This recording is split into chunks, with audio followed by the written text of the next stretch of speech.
You're not sleeping. You're procrastinating. Panic attacks at 3:47 a.m. are just part of the routine now. You don't want to die, and you just kind of want to disappear so no one emails you, no one asks how you're doing, so you don't have to fake being fine again. And what's the solution everyone offers you? Talk about it.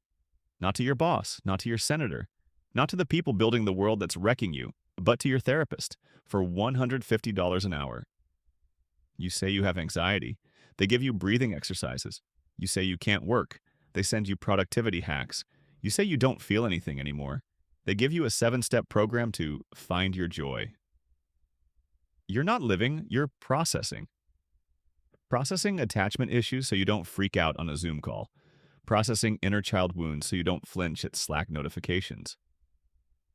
Processing burnout so you can go back to doing the thing that burned you out. You're not broken because you're weak. You're exhausted because the world is sick. But instead of fixing the world, we're told to just cope better. Therapy has become a way to make us functional, not fulfilled, not free, not even okay, just manageable. The system doesn't need you to be happy. It needs you to shut up and breathe. And look, therapy can help, but you know what happens. After every session, you go back to the same apartment, the same job, the same gnawing anxiety. Another $150. Another gold star for working on yourself. Another meditation track generated by AI. And you're left wondering, maybe I'm not broken. Maybe I'm just living in a system where being okay is impossible. You're anxious, burned out, can't focus, can't sleep. You wake up every day with a pit in your stomach and a to-do list that feels like a life sentence. And the world doesn't ask why. It just asks, what are you doing about it? Not, what's wrong with your job? Not, why is everything falling apart? The only question is, why aren't you meditating harder yet? We've been sold the idea that anxiety is a glitch, a personal malfunction.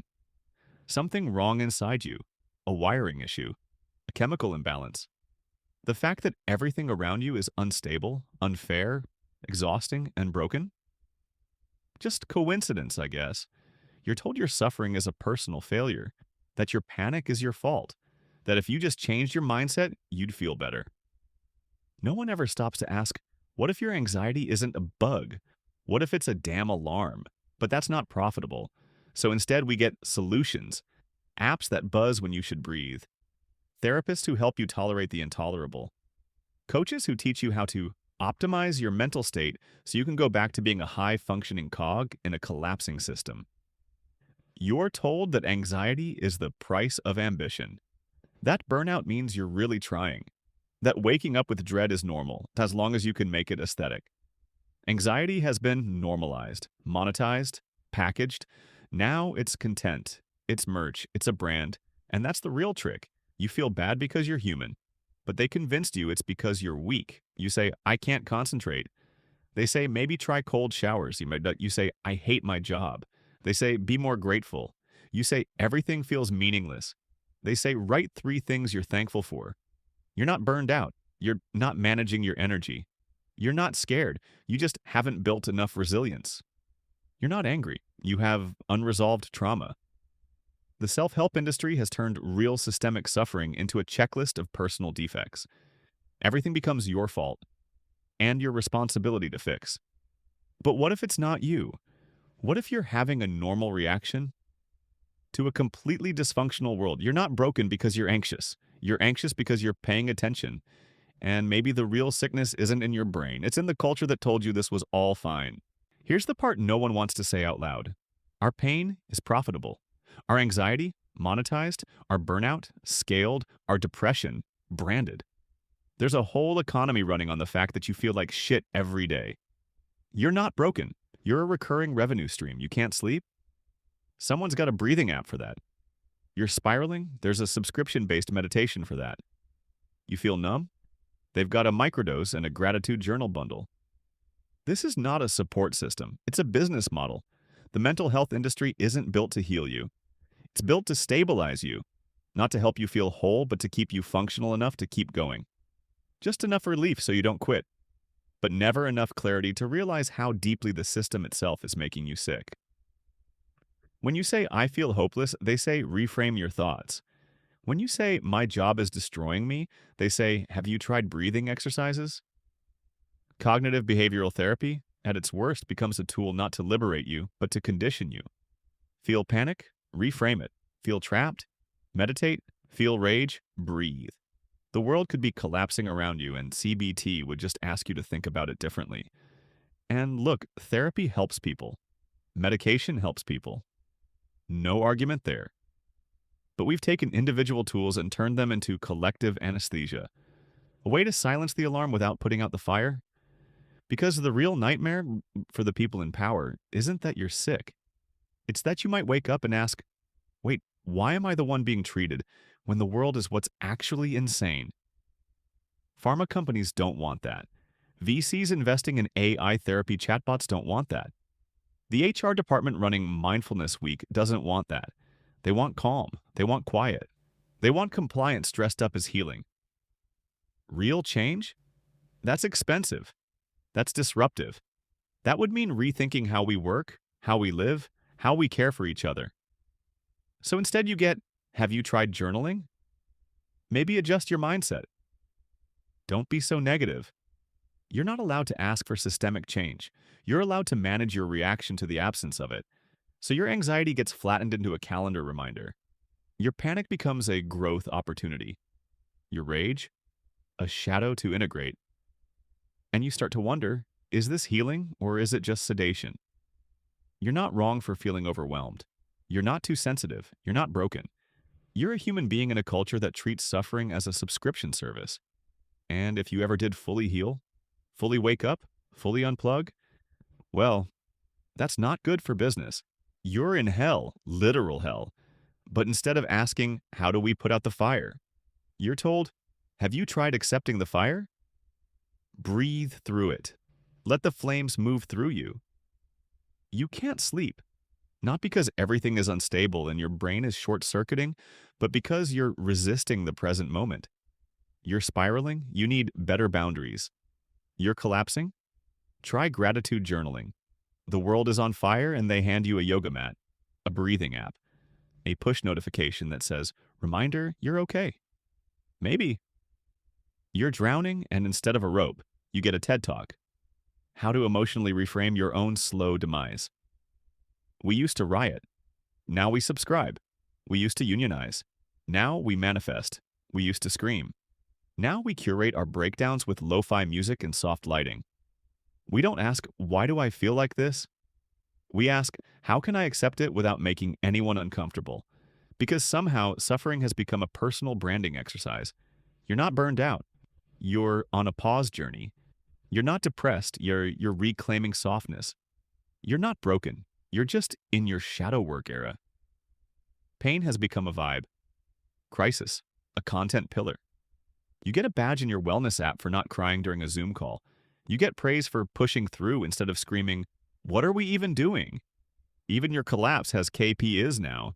At work, they give you a mindfulness corner wedged between the coffee machine and your crushed soul. You're supposed to sit there, cross-legged, inhaling deeply, while layoffs happen 2 cubicles over. This isn't support, this is camouflage. A performance of care, a UX feature built to help you cope with things you shouldn't have to cope with alone. We've normalized background anxiety like it's just part of adulting. We schedule panic like it's a dentist appointment. We don't ask for relief. We aim for resilience. Not healing, just better functioning. There's no revolution. There's a pop-up that says, you've gone 3 days without rage. Congrats. We don't solve the problem.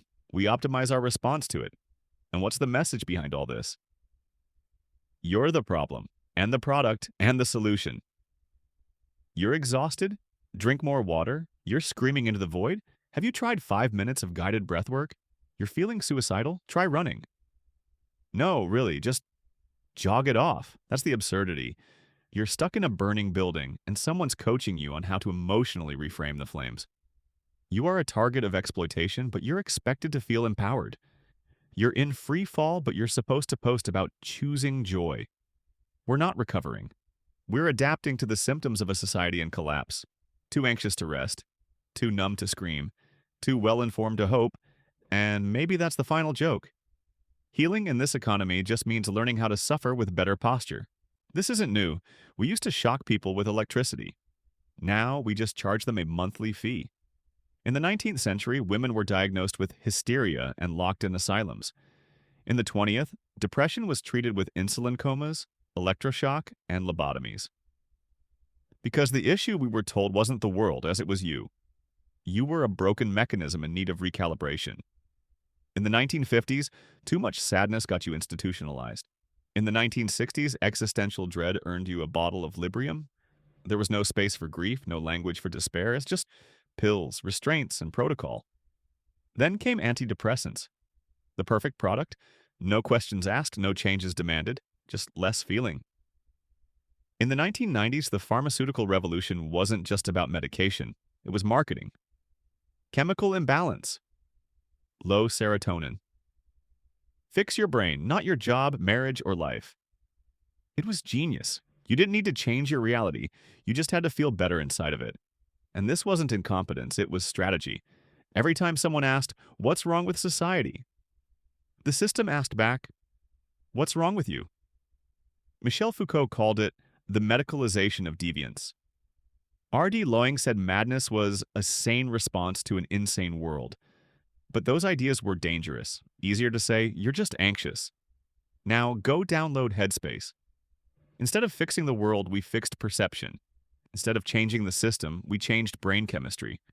Therapy and psychiatry didn't become tools of capitalism because they were lies, but because truth got branded, sterilized, and sold. Enter the DSM, the Diagnostic and Statistical Manual of Mental Disorders.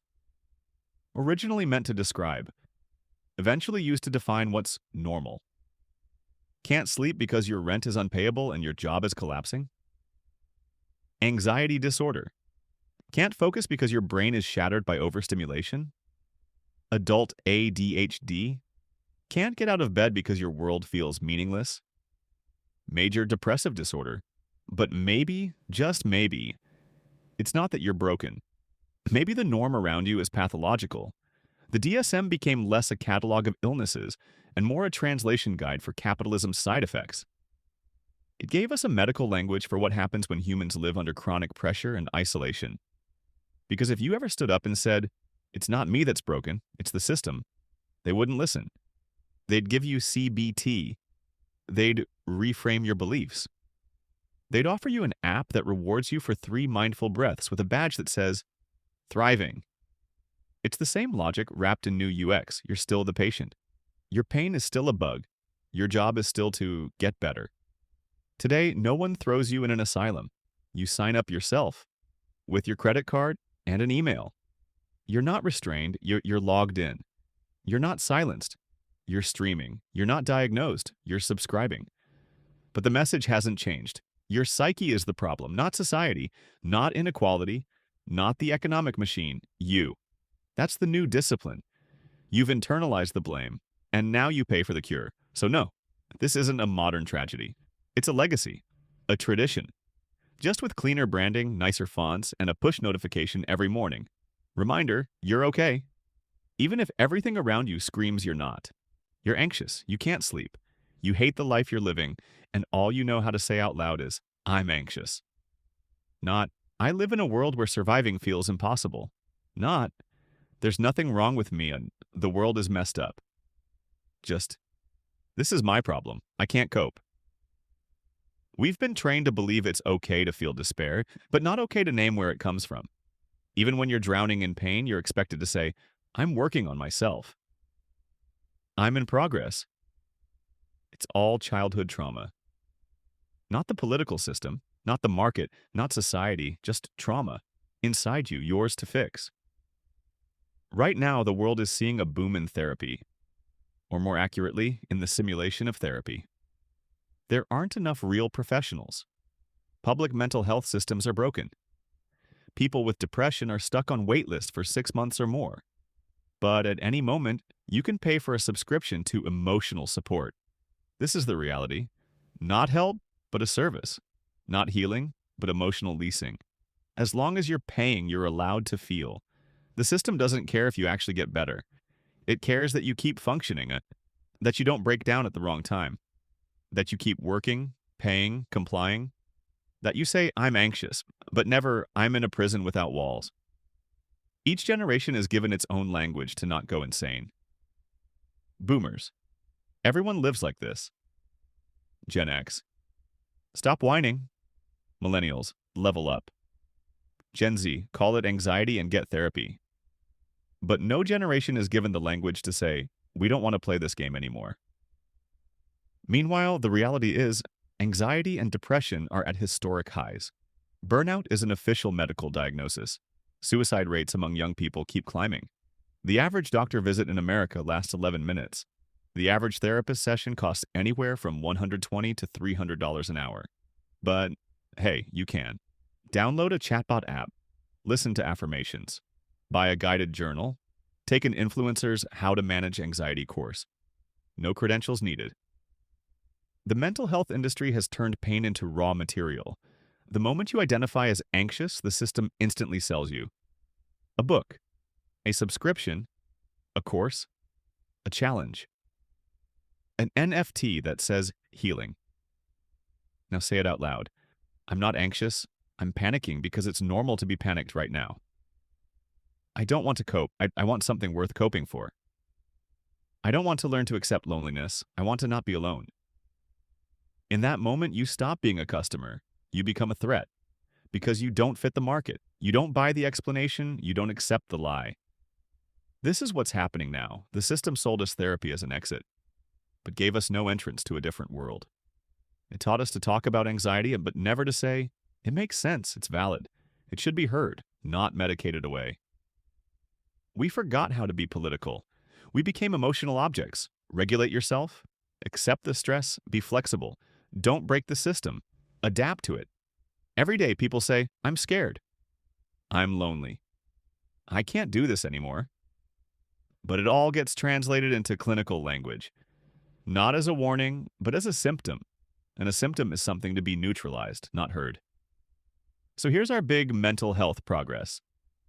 You're not allowed to express the wrong feelings, but you can package them neatly and get them gently monetized. You're broken, but politely. You're suffering, but ethically. You can't cope, but you're on a subscription, and that's enough. For the system, yes. For you, no. I've been there, in that office, in that chair, with the anxiety that started before the alarm went off, with the emptiness that nothing could fill, not work, not people, not even sleep. I've said the lines too. I don't know why I feel like this. I'm doing everything right, but I'm always barely holding on. I don't know what I want. I just know I don't want this. And honestly, therapy helped. It really did. My therapist didn't try to fix me. He just listened when I was unraveling.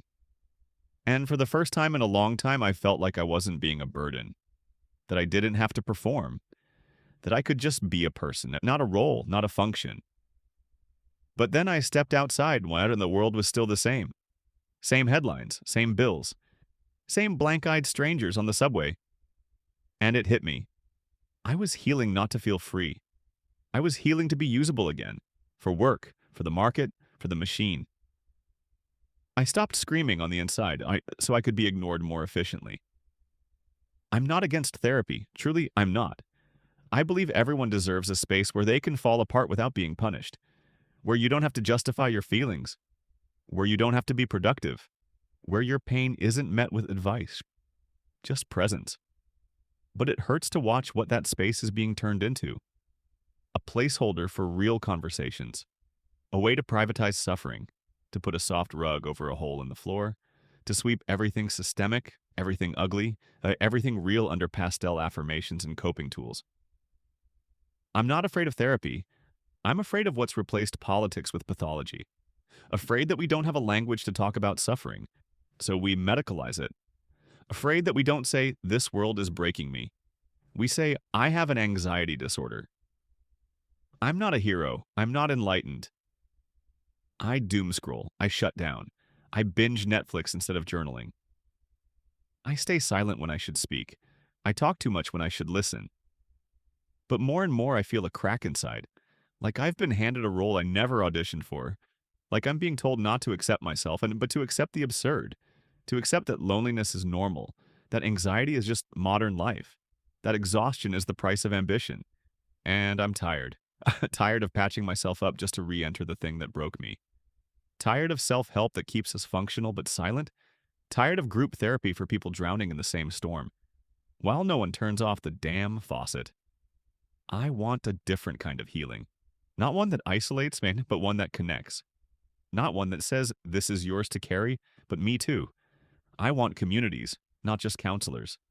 Spaces where you don't have to buy intimacy, where you don't have to apologize for being too much, where you can be exactly as cracked and human as you are. Sometimes I wonder if I'm alone in this, but I don't think I am. I think there are thousands, millions of us who've realized we're not sick. We're responding. We don't need fixing. We need a world that doesn't chew us up. But saying that out loud is terrifying because we've been told over and over, this is just adulthood. This is what life is. You just have to adjust. But I don't want to adjust. I want to live. Not perfectly, not fearlessly, just honestly, maybe for the first time. I don't believe in healing through emotional shutdown. I don't believe in mental health that exists outside of context. I don't believe humans are meant to be okay in environments built for profit, not people. But I believe we can start listening to each other, not as patients, not as broken things, but as people who are done being optimized. And maybe that's the beginning, not of recovery, but of return to ourselves, to each other, to a life where pain isn't shameful, but a reason to stay close. You're not broken. You're not a shattered piece of a fragile system. You've adapted to an abnormal world, one where anxiety is the norm and peace is a luxury. A world that forces you to run in place, where your feelings get written off as weakness and your exhaustion is mistaken for laziness. And you know what? That's a sign of strength. Not weakness, not failure. Strength, because you keep going no matter what. Therapy can be a bridge between your pain and understanding. But it's not the way out. It's not the system solution. We need more than just self-care. We need care for all of us, for those around us, for those fighting, for those broken not by their minds but by the world itself. Your anxiety isn't the enemy. It's your alarm system, your internal fire alarm. Listen to it. Don't drown it out with pills or just let it go mantras. Don't hide behind I'm fine masks. And don't walk back into the fire thinking you're fireproof. This world is a burning circle. And it won't stop burning until we stop running in it. You don't have to burn alone. You don't have to be alone. True strength is seeing the injustice, owning the pain, and changing the rules together. You are not the problem. The problem is this world. Change the damn world. Because living in it means building a new one. One where we don't hide from our feelings, we understand them. Where care isn't a luxury but a basic right. Where anxiety isn't a diagnosis, it's a signal. Where we don't just survive, we live. This is your challenge. This is our challenge. And it starts right now.